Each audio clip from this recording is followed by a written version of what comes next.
Hello and welcome to the SC Playbook podcast, the fourth episode of the 2026 Supercoach preseason, proudly brought to you by Mortgage Choice SCW. I'm your host, Tim Williams, and it is one of the best days on the calendar. Team List Tuesday, well, at least an iteration of Team List Tuesday. There were team lists. They did not tell us a lot. There was some Reggie's team's name, but that's okay because we got a bit of a taste for it. Here to talk through them with us, as always, the Supercoach Spy. Spy, we're running a bit short on time tonight, mate. Why is that?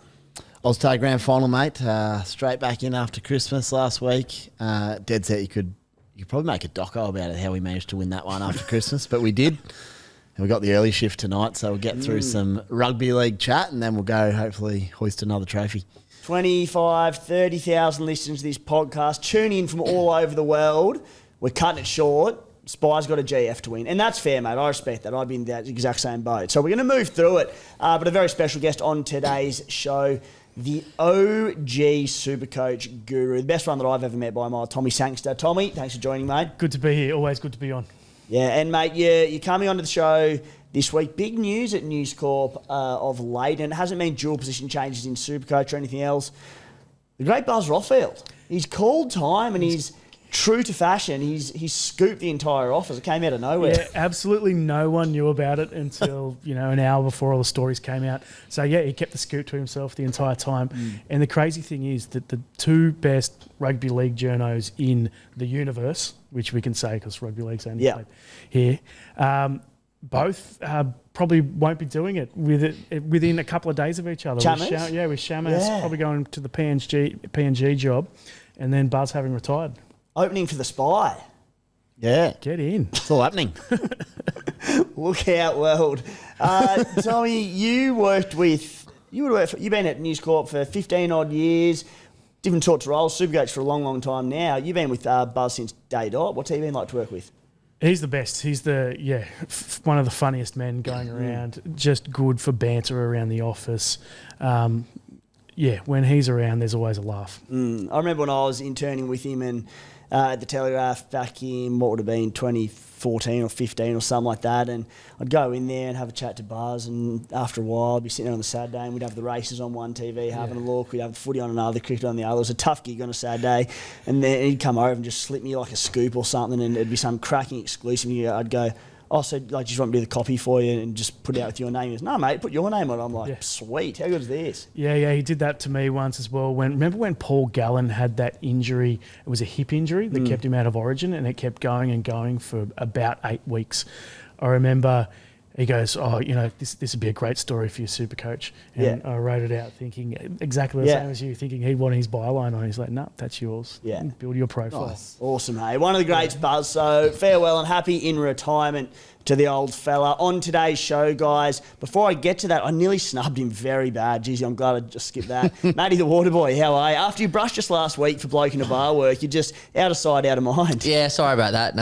Back this week, but all good. I had a quick look at the team list earlier, and I actually forgot they were on, and like 4:20, Denon texted me saying, don't forget to post about the team list. I'm like, holy crap, rugby league's back. I can't believe it. I was like thinking there, my first Team List Tuesday article of the year, I'll put something out and look, I'm recording a few podcasts tonight, so I'll have to do it Wednesday morning. I saw the team list, so I'm like, I'm not writing an article on these. But there were some good pointers that we will get to very shortly. One, massive one involving Dragons, winger cheapies, I should say.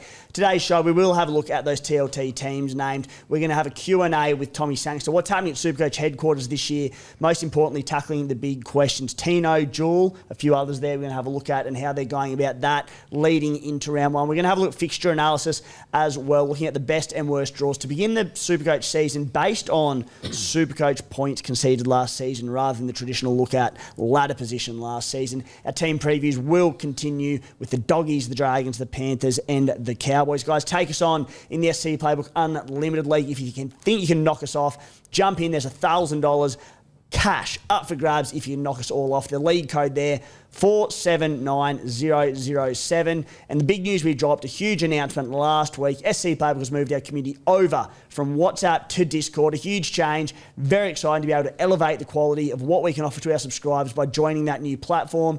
Gone off outstandingly. I'm very happy to be over there and having made that big decision. Essentially, the community, it's grown a bit too big for WhatsApp.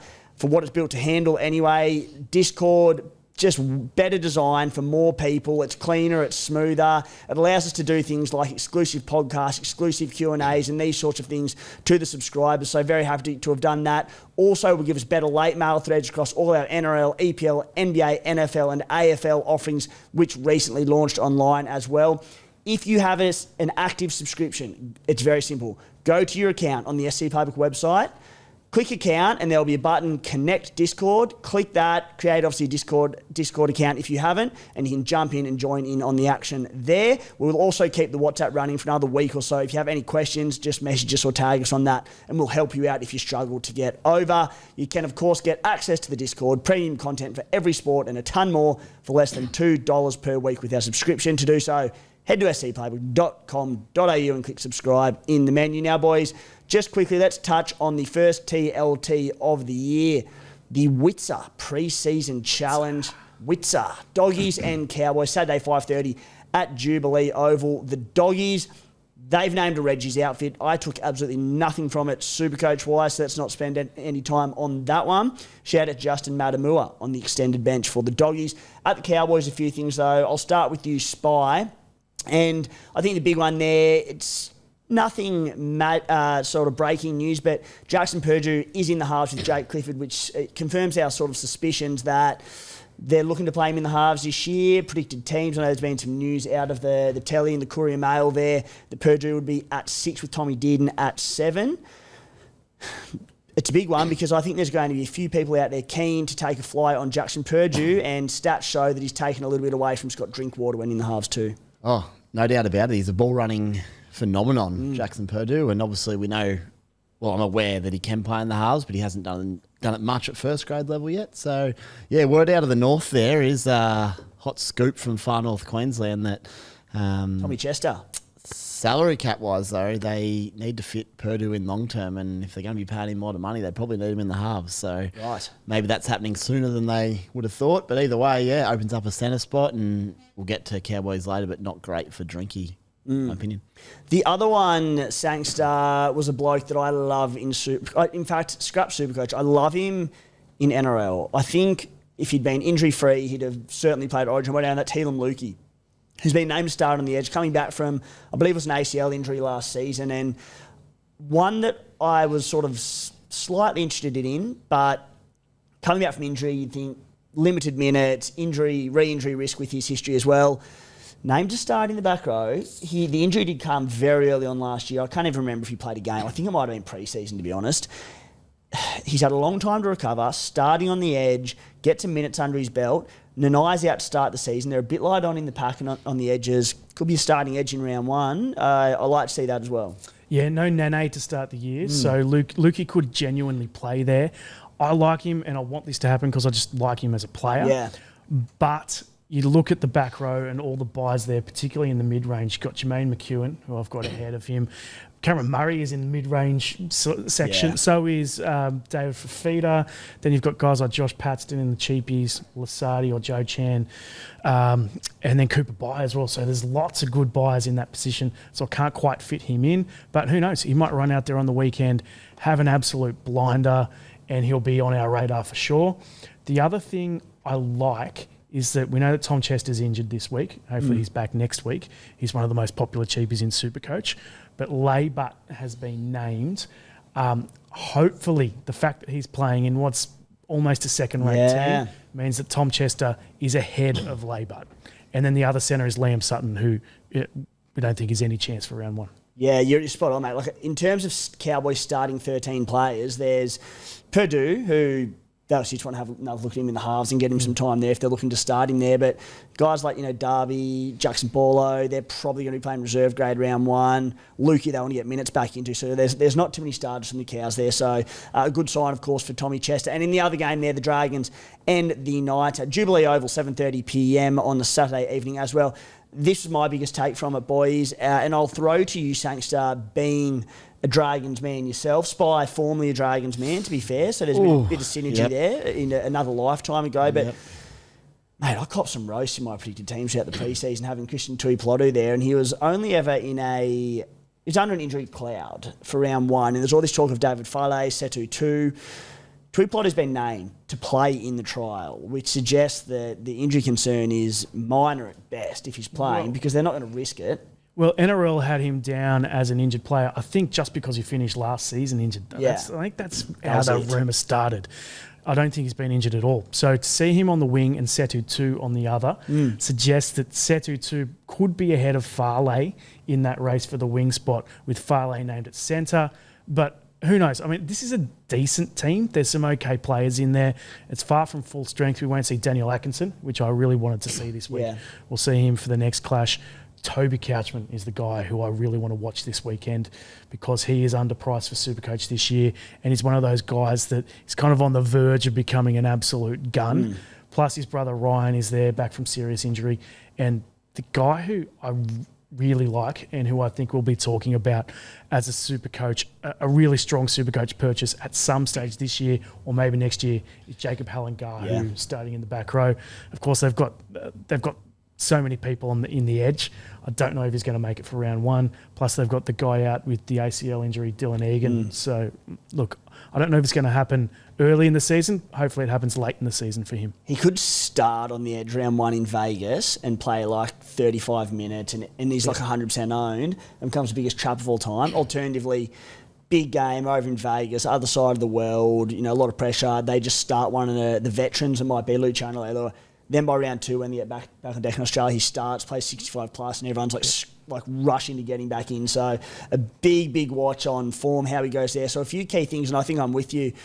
You don't want to overread into these teams, but there are some certain tells there. And I just think Tuipulotu and Setu on the wings, Farley at centre, suggests to me that you'd want to be testing that in what is a relatively strong outfit for the Dragons, unless it is just a shootout, and that's what Flano wants to see. Spy over at the Newcastle Knights, Fletcher Sharp and Sandon Smith, they get a crack in the halves without, of course, Dylan Brown in this side. Fletcher Hunt's at fullback. I mean, in a pretty weak backline, Greg Marju has been named, which is probably not ideal for him. Might want to be looking to get some Ks in his legs. Jermaine McEwen, one that we expect to start on the edge.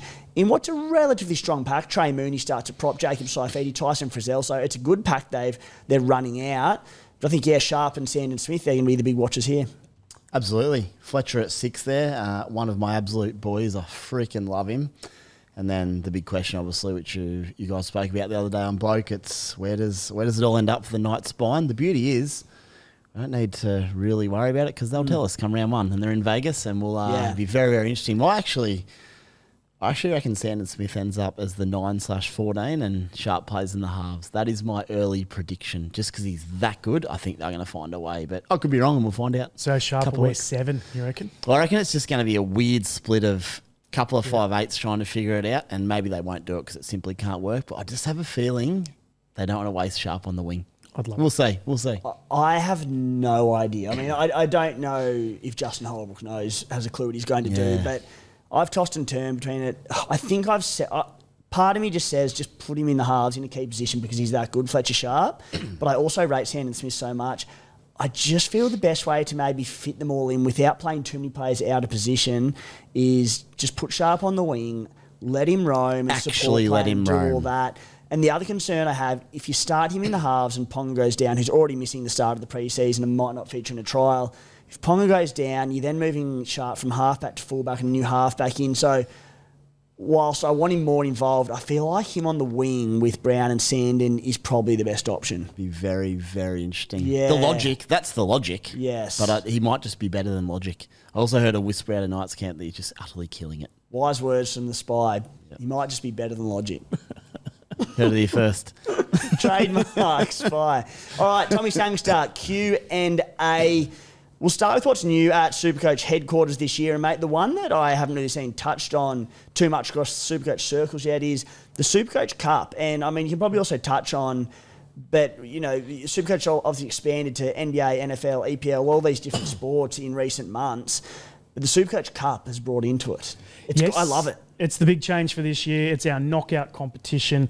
So pretty much anyone can win it. It could be the big underdog story. It's like the sort of FA Cup of Supercoach. So I'm hoping the equivalent of an FA Cup team wins this. I'm hoping like a Sheffield Wednesday type Supercoach. Like a Tim Williams type. That's that it. kind of stuff. Just from nowhere. But anyway, like someone a real no-name. 40,000 could win this. You can't throw shade if you don't beat me the year before, mate. You only earn these honours if you knock me off. I forgot about the last year. I still got 150th in my head.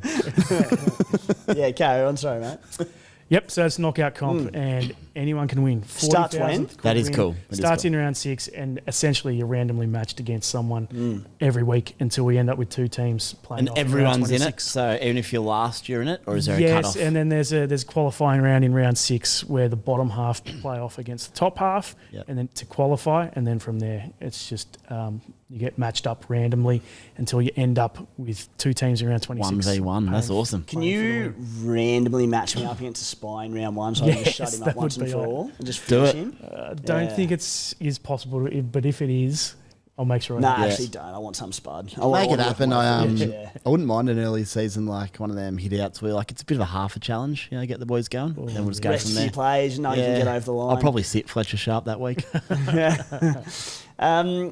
Anything else sort of major you need to touch on, Tommy, or was the Supercoach Cup sort of the main one there? Supercoach Cup's the big one. Obviously, we've been concentrating on all the expansion with the EPL, or BBL was already existing, NBA, NFL, all that sort of stuff has been huge over the off-season, and there isn't an off-season anymore. So Peter Volandis reckons he's expanding at the moment, but at Supercoach HQ, we're doing more expansion than Volandis. Oh, yeah. Yeah, they're making moves over at HQ. Yeah. All right, a few questions from listeners. These are coming now via the SC Playbook Discord, guys. So do jump in if you are a subscriber to the platform. The first one from Latino. Can you ask Sanger, and they haven't held back, they're throwing the heat on you. Can you ask Sanger why the one-on-one strip isn't a scoring play? It can completely change the game, so should be worth at least as much as a dropout, Latino reckons. It's a good stat, and it would be good to have every single important stat in Supercoach. But the fact is, we've got 25 stats that get scored already, and we do want to make it pretty simple. If you're for example, a beginner coming in, and you're watching a game for the first time, you want to have a good, just watching the game, you want to have a good reflection on what your score is going to be. So look, I'm not saying never ever. It could happen, but we do want to keep it simple, and we've already got 25 stats. Yep. That's a lot. Ivory Screech, shout out to Saved by the Bell. What date will the dual positions be added before round 1? I don't want to give an exact date because there are guys like Tino for Asmawali and Dylan Brown who are obviously the big ones. At the latest date, it will be when they are named in round 1 in the positions. So that would be Tino named at number 10 or number 8 and Dylan Brown named at 6. Then they'll earn dual position. The latest we'll know that is round 1 teams day. But if it's confirmed by the coach or we get enough evidence beforehand, we'll just pull the trigger at any time. So I don't want to put a particular date on it, but at the very latest, round 1 teams. And between now and round 1, can you add them sporadically or will it be in one sort of hit before round 1? I'd say it'll be mostly in one hit from round 1 teams, and obviously round 1 split over 2 weeks, so that makes it even more complicated. So Dylan Brown would happen before Vegas, and then Tino would happen the week after. That would be the very latest. But, Holbrook could come out tomorrow and say Dylan Brown is my number 6 this year, and then we would update it straight away. Yeah. I've got a spot saved for him at 5'8", don't worry. Ready to go. Could you shed a bit more light probably to, there are a lot of probably more casual Supercoach players and listeners out there to the game. What does that sort of process look like, mate, around when you're putting the positions together for the year? And I suppose more to the point between now and round 1 when you look at adding some dual positions, because I know that for the launch of the game, you're pretty conservative and you're trying not to add too many duals with an eye to being able to add them later on. Yeah, well, that's the rule. You can add them, you can't take them away, because obviously if you've got a player dual position in someone's team already, you would be removing them from the team. So platform just can't handle that, and you don't want to be taking players out of anyone's team. So we made the conscious decision, if there's anything up in the air, we'll give them one position to start, and we can add whenever we want before round 1. So Dylan Brown's going to be an obvious one. You would expect if it unfolds how we think it will, and same with Tino. All right. Question from Nozza. Shout out to Nozza. He's been in that Discord helping people out with their questions and queries, so doing God's work there, Nozza. Also, why did the kick and regather break go the way of the dodo? The kick and the re-go the break's gone. That's a great question. It is gone, and it's because it barely got awarded at all Yeah. last year. It was almost a redundant stat, so put the line through it. Yeah, I like it. As you said, like, in theory, it's great. It takes a lot of skill to pull it off. You want points. For whatever reason, I think it's done by Fox Sports. Well, I know it's done by Fox Sports. It just wasn't being added. It's not being added. Take all the question marks out of it. Yep. Spy, would you call it a bone to pick with Tommy Sangster, or what is it? I've actually got a compliment early, Tommy. Oh, here you go. Compliment sandwich incoming. Yeah. Well, it's not really a The sandwich. uppercut I'm just comes going to go with Tule. I'm just going to leave it at a gripe. You saved the compliment sandwich for the wife. Great tool, that one. Firstly, great job on all the sports. It is, like, I love it, eh? That shock to no one. I love it. NFL this year, like, I got into it and I actually start to learn players. It's a really good way to introduce yourself to a sport. Just before you move on, I remember when we starting the Supercoach EPL and we were chatting about it last season when it launched, and I was like, for any FPL players out there, fancy Premier League players, there's like, it locks at the start of the round, so you can't move your teams during the round. And it's the worst because you can't, player gets ruled out and you're stuck with them, whatever it might be, players get benched. I'm like, cool, in Supercoach, there's the rolling lockout as we've come to know and love in NRL, but I'm like, I'm not going to set alarms for the middle of the night to see what a team list is. Yeah. You best believe I've been setting alarms at so 1 a.m., 4 a.m, and I'm sitting about 400 or 500, so look, it's worth it. Spy, carry on. Yeah, it's that is tough. I gave up the last 2 weeks over holidays. I'll get back into it this weekend. 90th in FPL, by the way, top 100. So adding that to the resume in Spy. In Supercoach EPL? NFL, sorry. Oh, NFL, I was going to say. Okay, so coming in hot, guys. Coming in hot. But anyway, let's get to my gripe. Keanu Kinney, $495,000, 70-plus average incoming. Bloody cheap, mate. I wanted to own him and not have anyone else own him. Now everyone's going to You wanted the little increase, kind of like what happened with Cameron Murray. The Cameron Murray example, Cameron Murray, that's one game for Cameron Murray. I would have bought Keanu. He played what 6. Was it? 6 games, a few starting, a few off the bench. It was all a bit random. It was all off the bench injured, so I was like, oh, boys. And I was going to do, if he was $650K, I would have started with him. So I was a bit sad about it. But as far as gripes go, you're pretty well off the hook, mate. I don't even think that's a gripe at all. Nah, not really. Kinney in drafts is going ridiculously high in drafts. He should be. Too. I did a mock draft last night and he went very early. That's the Spy's version of anger. Yeah, I'm not really. Well, I heard you get a little bit angry when you're playing sports. I'm pretty competitive, yeah. That's the only time we really properly fire up, or if him and Sam are having a tussle. Right. Yeah. Anyway, they're not going to mediate that. Get down to Wentworth Park and watch the local Oz tag. You'll find out for yourself. Just don't be on the receiving end of it. All righty. Fixture analysis. Now, what I've done on the SC Playbook website is, well, firstly, I want to ask you both a question. And that is, how much emphasis do you guys put into looking at fixtures to begin the season? Because we know that in the back end of the year, fixtures are ultra important. Like a player with a run of teams who are dead and buried, can't play finals, they're injured, and you suspect there's going to be some 40, 50-point scores put on. Start of the year, score lines are traditionally a little bit lower. You don't have those big blowout scores. With that comes big Supercoach scores, especially for attacking players. I'll start with you, Spy, but... And I'm talking in particular the first 5 rounds, I think, as we get our starting teams together. How much are you looking at the runs of certain players and teams? Far less than I used to is the answer. I probably overemphasised in previous years how important it was, given how much we know sides come out healthy, they're ready to compete, and they do start to fall away as the year goes on.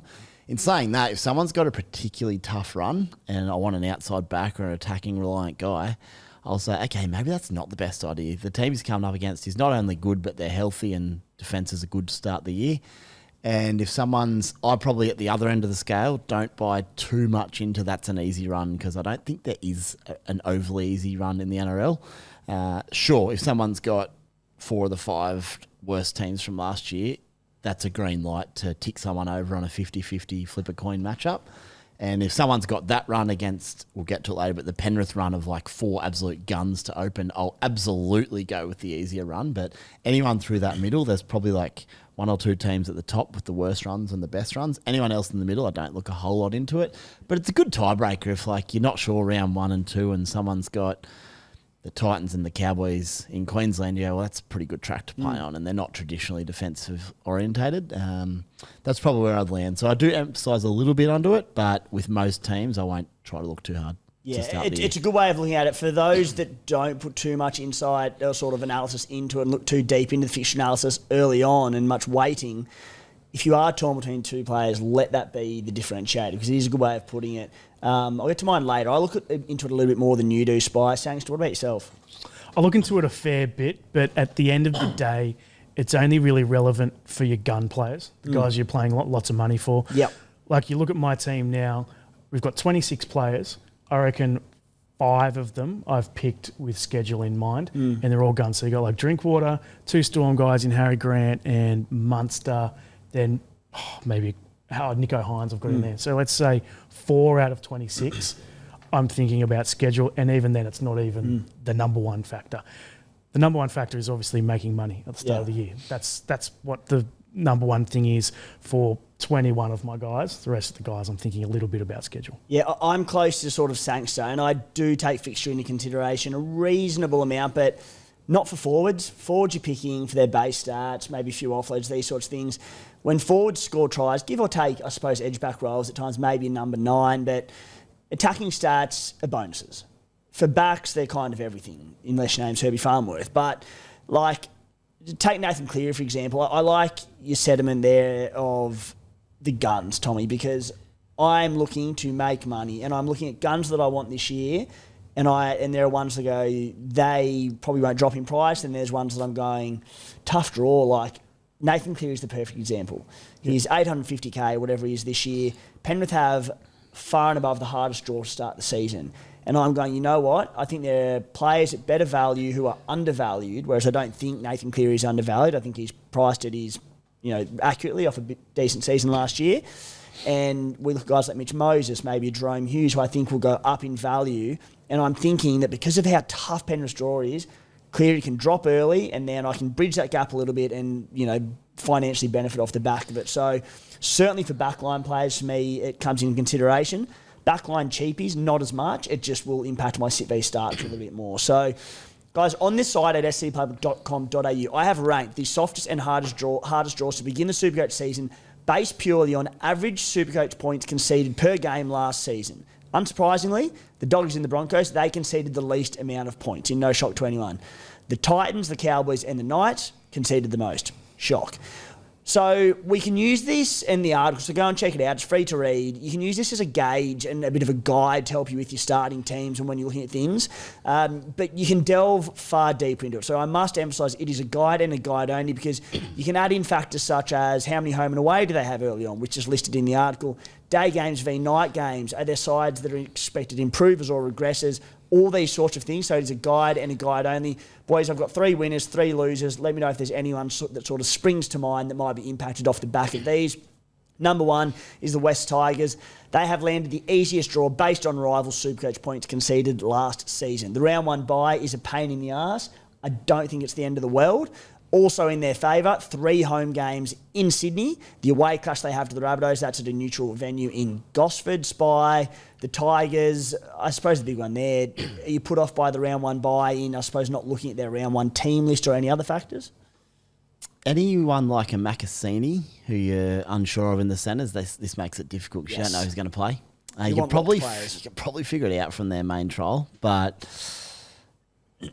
I think the facts are I don't really want many players from the Tigers to start the year. If it was someone like, let's use the Dolphins, say they had the right round 1 bye and I wanted Cobbo and Herbie, for example, I'd then go, you know what, doesn't worry me entirely. I wouldn't take both of them, but I don't mind taking one outside back gun into round 2, knowing you've got them then, with obviously no buys coming up for a long period. But, I mean, you probably wouldn't want to overstack too much. I try not to overstack on any teams in those first 4 or 5 rounds who have the bye. But you just want to make sure they're in the side for round 2. That's probably the big one. Cobbo and Herbie training together on the same edge, just quietly. With Isaiah Katoa feeding them. Story just went up on the Daily Telegraph that he has dropped 10 kilos. Cobbo? So, yeah, Cobbo. He's looking. It always freaks me out, these stories where a professional athlete gets fit. That's his job. Like, come on. But still, he's dropped 10 kilos and he's looking fit. If someone wanted to pay me $700,000 to put on or lose 10 kilos in 4 months, I think I'd do it as well. But well done to selling Cobbo. So I nearly put on 10 over Christmas, which is why it was such a remarkable win last Tuesday. Luckily, I don't run much. I just dictate. What are the odds for tonight's game, Spy? Are you going as favourites or not? No, I reckon we're $1.90 outsiders versus 180, but it's not much in it. Tight. You punt way more, Spy, to know that if you're $1.90, it's $1.90 a piece. That's the line. You know better than that. Not at spy.com.au, soon to be launched. That's shit value at spy.com. It won't last long. The Cowboys, now on paper, Tommy Sangster are very relevant to you after that little Drinkwater drop before. Yeah. Cowboys, on paper, their draw looks even better than the Tigers, in my opinion, outside of the Storm in round 4, which is a tough one. Even that is up in Townsville. 2 of 5 in Townsville, also not ideal. They do have the trip in Vegas to contend with. Nonetheless, their draw to begin the year, looking at the points conceded Supercoach-wise, on paper, everything, it's the best in my opinion. Yep, that's why I've got Drinkwater in, and you're paying overs for Drinkwater. Maybe not overs, but you're paying what he's worth, whereas you could get guys who will improve in price, like, for example, Ponga, who I don't want now on recent injury news. But he costs the premium, but I'm willing to pay it. Then you've got guys like Chester, who you could, if he gets that spot, you could even play him if you've got a bunch of cheapies in the back line. And it's also decent news. Doesn't affect Reed Marnie that much, but it could be a deciding factor if you're picking between Reed Marnie and Jake Simpkin, for example. Yep, very good. I would say quickly that this is where it can be dangerous because the worst time to get a team like the West Tigers is round 2 after their bye. They're fired up and fresh. Whereas if you get them in round 25 when they're out the back door, you can tear them to shreds. And that's where you talk about stats being all good in that. But, it would be unbelievable if someone, maybe Harry West, could pull out Supercoach data for the first half of last year and the back half of last year and see where teams rank. If only we had access to a random stats guy who did this sort of stuff. Of course. The great Rando. Shout out Rando. I was thinking EPL then. See, my mind's across many a sport. Harry West converting over to AFL as well. There's a man of Ooh, all nice. sporting But my trades. point would be like the Knights for the first half of last year were the second best defence in the whole competition. Then they went to absolute pieces. Tigers were decent for a while and they fell away a bit late, but they could be hard round 2 at Leichhardt. Then they played the Titans who, again, on paper, it's like the Titans don't defend well, but they might be improved this year. And then they're into the Storm and the Dragons. So, it could be that it's an easy run, but you could also come out round 4 or 5 and go, that was not as easy as it looked on paper. So that's why I think it's just important to be a little bit wary in those opening 5 weeks. But again, if you're taking someone, that's the draw you want over Penrith, Brisbane, Melbourne and co. You Tigers fans, and you're a makeshift Tigers fan if I've ever seen one, you're weird. I mean, I admire your optimism for years of pain. You have every reason to have thrown in the towel, but some of the stuff I've heard, Bloke in a Bar podcast we had on Monday from the telly office, he did the Tyson. Tyson was in? Yeah, Tyson was in, Tigers. And he was sitting here saying that the Tigers are in more of a premiership window than the Bulldogs. He's a tragic though. Hammy jumped in on it as well. The Spy comes and rattles this shit off saying that the Tigers will be a tough round 2 game. Well, I come with facts. Can I give you the first 3 rounds last year what the Tigers conceded as a great example? They conceded 10 points in round 1, 6 in round 2 and 18 in round 3. Facts will get you nowhere, Spy. They're the Tigers. Regression. Alrighty. Next up, the Doggies. Now, the Doggies had them as the equal second easiest draw to start the season, pushing towards them. There are a few negative factors to come into it as well, though. The round 2 bye, that's probably the major issue, followed with a tough trip to Canberra in round 3. So it starts a little bit tricky, of course, that trip to Vegas as well against the Dragons, whose defence I actually think will be okay for what it's worth, at least early on in the season. They face the Panthers in round 6. The Panthers are the ones in the rankings, I think, because of the late season resting game, along with their terrible start to the year. Skewed. They're about the only one in it that I was like, or probably a little bit skewed and will definitely improve this year. Everyone else was pretty close to the marks. They do play them in round 6. But yeah, nonetheless, the Doggies, they're ones that they do have according to the data, they do have a good draw to start the year. Losers, the Penrith Panthers, they have copped a brutal opening to the season. 2 games at home. The home stadium remains CommBank for another year, which is not ideal in terms of they're not playing out in Penrith, and also a home game that's out in Bathurst, so a neutral venue there. To begin, they face 5 of the top 6 best teams at defending Supercoach points in 2025. It is as hard as it gets.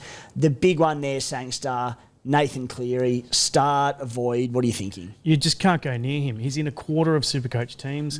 I think these are people, it's just legacy. They're like, I pick Nathan Cleary every year. You can't go near Cleary. Brian makes a bit more sense on the surface because he's probably, let's look at it, about 10 points underpriced compared to what he's done in the past. But I don't see it, basically because he didn't score many tries last year, I don't see him improving on the tries this year. So I'm avoiding Brian fading both of those. Got no Panthers in my team whatsoever. The only guy I'm thinking about is for draft. Dylan Edwards is going pretty low in drafts at the moment, so I don't mind him. The other guy I'm fading, you mentioned it before, Jacob Kiraz, not in my team anymore. Is that because of the injury concern? The buy. Yeah, injury concern. The buy in round 2, that travel down to the Raiders, the Vegas hangover. Hopefully we can get him a little bit cheaper. You're paying premium for Jacob Kiraz. I can get him in round 4. I think he's got a good clash in round 4. So no Kiraz, no Cleary. Oof, going hard. Wait up. Yep. I currently have Kiraz. The injury concern does worry me. And looking at the doggies draw, I feel like a higher price player like Kiraz, who I think everyone will want sooner rather than later. I can see where maybe waiting with the draw to come potentially is the players. Well, the tighter fields over in Vegas as well. I think there'll be points where I think with the speed of the game, they might even come through the middle. We'll see how it plays out anyway, but I'm going a little cold on Kiraz just because of the injury news in the preseason. But again, we'll see if he features in a trial or anything like that, but he may not. We might be going a little sight unseen. How about Phil Gould saying this week, Kiraz has been ruled out of the first trial, and then today he's pulled out a reserve grade team. There is no way that Kiraz is playing that first trial anyway. I know. Spy, the Nathan Cleary one, who's not in my team as it stands, and the thing is probably... You don't even have to be new to Supercoach, but the way the game works, like, he averaged 84 points last season. That's what he's priced on to begin the new year. If he comes out and averages 80 to start the year, there'll be people out there going, oh, why wouldn't you start Cleary? Why wouldn't you start Cleary? He has to do that to even get close to holding value. Anything less, any regression, and all of a sudden, the people who faded are winners. So to really win by starting Cleary, and I'm not knocking anyone starting Cleary for what it's worth, and there's a world where he comes into my team by round 1 if he looks sensational, which he will in trials, but, he probably has to average 85, 90 plus to go, shit, I should have him. All right, boys. He entered my side last night. Nathan my Cleary. final rejig. I'll tell you why. No. There's 2 reasons. One, I trust him more early season against tougher opponents because he's like... I need to go here. I can't ease into the year and just do this. I know they started poorly last year. He's going to want to start hot. Penrith do not want to be chasing like last year, trying to catch the 8, or in this case, probably more likely the 4. And secondly, and this is a good topic for maybe next week, but I think he will average close to that mark. I'm not buying him to make 50K or average 90. He might, but I'm backing him to go close to that mark, and I've already got my gun halfback. Whilst I'm trying to get your Herbies and your upgrades in the back row, wherever it may be, he's already in, and it's one less trade I have to worry about because Cleary will just do his thing. And I like him against good sides. I think he just goes to another level where he does, and that's why he may start in my side.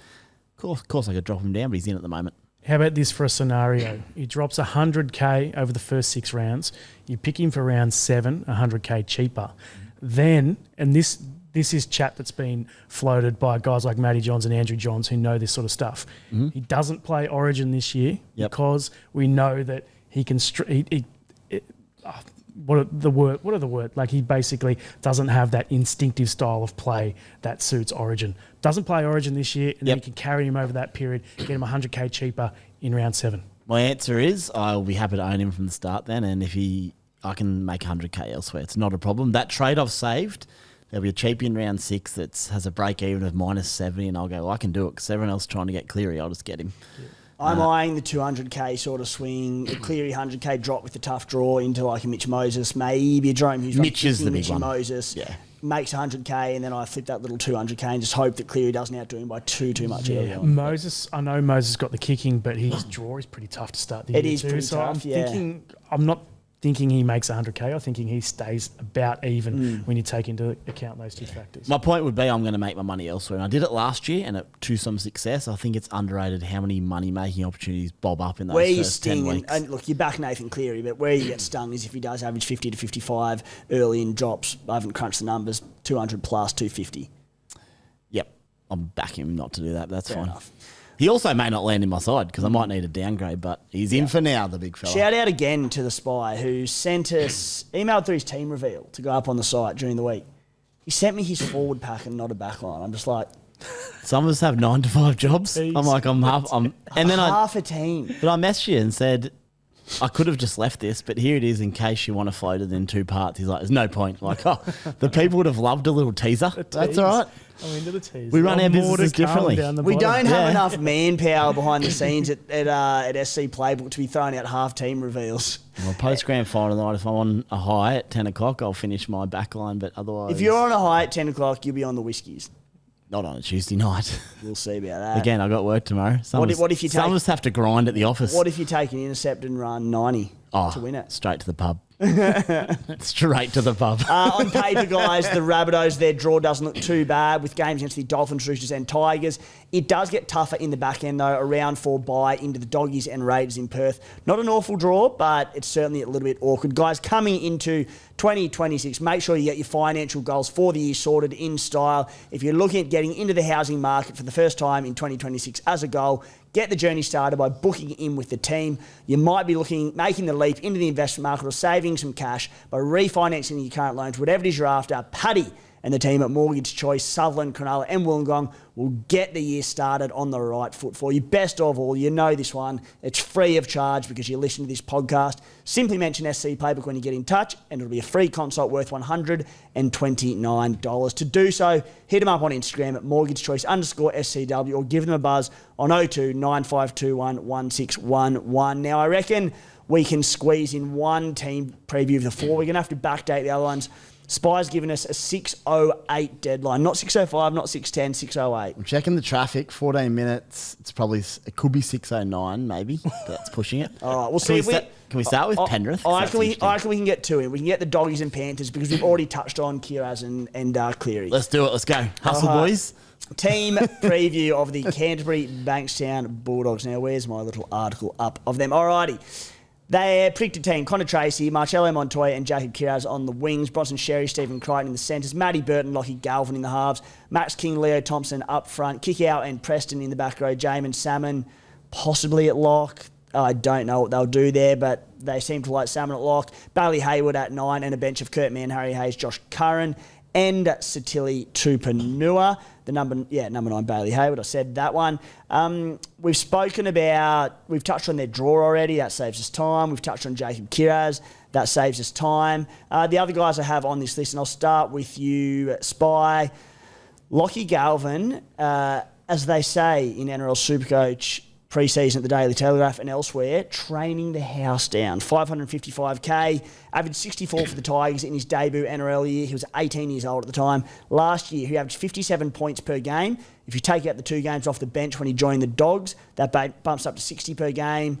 Spy, if he was available at 5'8", I'd own him. At halfback, I'm interested but probably won't. I tend to agree, and it's not that I don't even like him as an option at halfback. There's just so many other options who are like halfbacks red hot this year. Like, would you go over a goal kicking Mitch Moses for a similar price? You think we'll go up Jerome Hughes, who's a Dalian medalist, and a halfback gun? Yeah, definitely not. And my concern is if he was at the Tigers, I'd still like him, but he's going to play a role in a good team this year with quality outside backs. He's got Burton, so it's not just probably the Galvin show as much. So I still like him. I think he'd be good draft pick, but I won't be starting with him, no. Sangster tying into the Lockie Galvin chat, Matt Burton at 557k at 5'8", averaging 57 points per game in 3 of his past 4 years.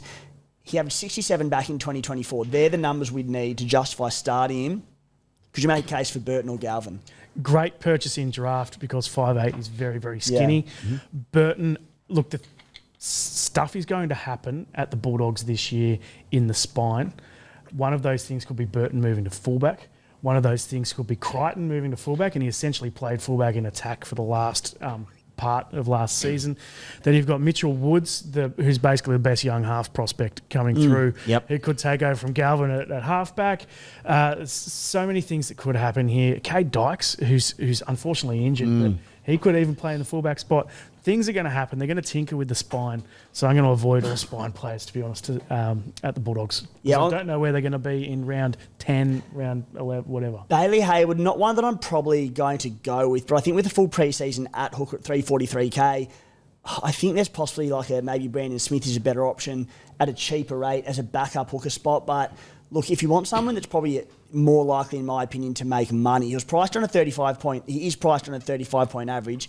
He averaged 38 per game, I should say, starting at 9 late last season. I do think he's been a big minute number 9. I think he'll get better in the position. Nonetheless, I don't know him for now, but he's someone that will tempt me if we look light on in that second hooker spot. His last 2 games last year, he scored 25 and 21 starting at hooker in 65 minutes. That is a big concern. Tiny base. Just need to see him running. But he can play footy. So if he's running, that's a different ball game. He was a bit of a tackle and dish the ball and give service last year. So we need to see him run the ball to justify it. Jacob Preston and Viliami kick out. Preston at 684k. Spy, he averaged 50 in base last year. We know he's a try scorer, 11 tries in 2025. One of your many, many boys. Any interest? A former Forestville Ferret as well. Is he? Yeah, boys, yeah. He's right. I love him. This is where the buy hurts a little bit. There's guys around that mark, and they're all probably somewhat similar. So why would you take the guy with the buy, someone that doesn't, when they're going to probably output the same? But at some point this year, I'd love to own him and just get him in because, in theory, he should only get better. Yeah. All right, Spy, I'm going to take you up on that extra minute that you gave the listeners. The Penrith Panthers, Dylan Edwards at fullback, Blaze Talangi and Nathan Cleary in the halves, Paul Alamotti, Brian To'o on the wings, Isaac Tungo, Casey McLean at centres, Leota and Smith up front, Sorensen and Martin on the edges, Isaiah Yeo at 13, Mitch Kenny at 9, a bench of Jack Cole, Liam Henry, Isaiah Papali'i and Luke Garner. Again, we touched on their draw to start the season, which is absolutely brutal. We've spoken about Nathan Cleary. I think, for me, Dylan Edwards is a no-go to begin the season. A great draft prospect, but I think he's one that while Cleary's on deck, there's no goal kicking, a lot less attack comes off him. I'll be waiting on. Spy, Tommy Sangster mentioned Brian To'o. He's one that's in my team at the moment. The draw puts me off him a little bit, but I just think with his base and power, I reckon he played most of last year injured. Look, to me, he's one that I've got. What are your thoughts? Yeah, he's not in my side at the moment, but I'm not happy about it. I'd really like to put him in there, but we'll just have to see how the likes of Karaz and co come into the season and how the injuries are looking. But I think To'o is a really good selection just to do a job for you. As Tommy alluded to, is the upside there in the first 6 weeks? Which side are they going to score their points on? It's always a bit hard to tell with Penrith. You also don't know which side they're going to play, so that is a bit tricky, but he certainly won't let you down. He's not going to average less. Is he going to improve heaps? I'm a little bit unsure, but not a bad selection. If he's got it in your side, you can feel probably pretty comfortable about it, to be honest. Yeah, look, at 598k, I said the draw isn't ideal. It does hurt, but I just think with his base, his power, hopefully get a look at him in a trial and see how fit he does look and how well he's moving. But I think the upside is limited due to that draw. And when we say we take in fixture analysis, because of how much work he gets through and tackles he busts and all that, in a very good side, I'm not as concerned, but it's said if the draw was soft, he'd just be in and I wouldn't even look two ways about it. Ball in play a lot could be good for him. He could have more runs, more tackle busts, more offloads, all that, because it's just a good game of footy, but yeah. There's not, in my eyes, boys, that much value or interest in the Panthers to me outside of Nathan Cleary and Brian To'o. Isaiah Yeo, he'll tick away and average 65 to 70. Sangster, is there anyone else at the Panthers that has caught your eye at all? For draft, Blaze Talangi, I think, is a great buy. 5'8" is so thin. And when you see the draft order come up, he'll be pretty low because he only averaged 59 off the top of my head last year. But he only scratched the surface last year. I reckon he's a 65 average player this season. Won't start that fast as, the same as all the Panthers guys. But Blaze Talangi, he's probably the 5th or 6th best 5'8" in Supercoach draft. You've become a draft fiend over the off-season, Sangster. Big time. Yeah. Big time. We've got something coming up. Pumped for our draft night coming soon. Who's going to be there? Cooper Johns is going to be there. Jess Yates is going to be hosting it. You're in the draft with Bloke, myself. Got a bait on the green carpet, Guru. Don't know how he made it, but Matty the Waterboy. Matty the Waterboy's in. Yeah, there's a huge scope. Huge Justin Horro's going to be along deck with SEN. Yep, SEN's going to be there. Matt Rogers will be there as well. We got Cooper Johns on the green carpet, interviewing people on the green carpet, so it should be a good night. Congratulations to the 30 SC Playbook subscribers who jagged tickets to that one. Looking forward to that night. Spy, just before we move on, anyone else at the Panthers you wanted to touch on? You've timed this to perfection because here we come. 608. Good at what I do, mate. Round 7, I have a big circle on the calendar. Bring in Panthers. I'll already have Cleary, potentially. Maybe it's a boost week to go bang, bang, bang on Casey McLean, Brian To'o, maybe Blaze Talangi. Oh, he's one of my boys. I want to see how he's looking. But there's a big one in here, and I was going to start with him until I check the draw. That's when draw comes in, and I go, oh, it's not ideal. It's Paul Alamotti. I think he could have a monster season, and I wish the draw was better so I could start with him before anyone owned. But I think he could be huge, and in the finals last year, he was huge. He's an Adonis. He's a young kid. He looks like... I just think he's going to be next level. I think he's a gun. So I'd love to own him. He's going to score a lot of tries this year if he stays healthy, and...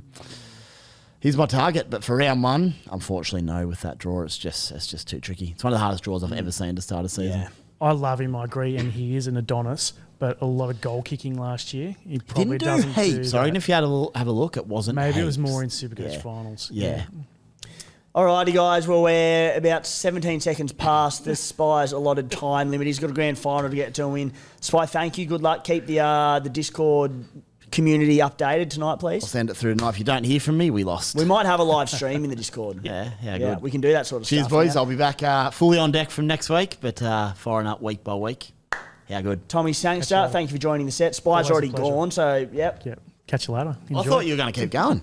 I'll just say, no, we're done. Done. Yeah. Right, guys, thanks Cheers, for everyone. tuning into the show. I've got beers and break-evens to follow tonight. There's a lot going on, so thanks for joining the show, Sangster, and we'll catch you next week. My pleasure.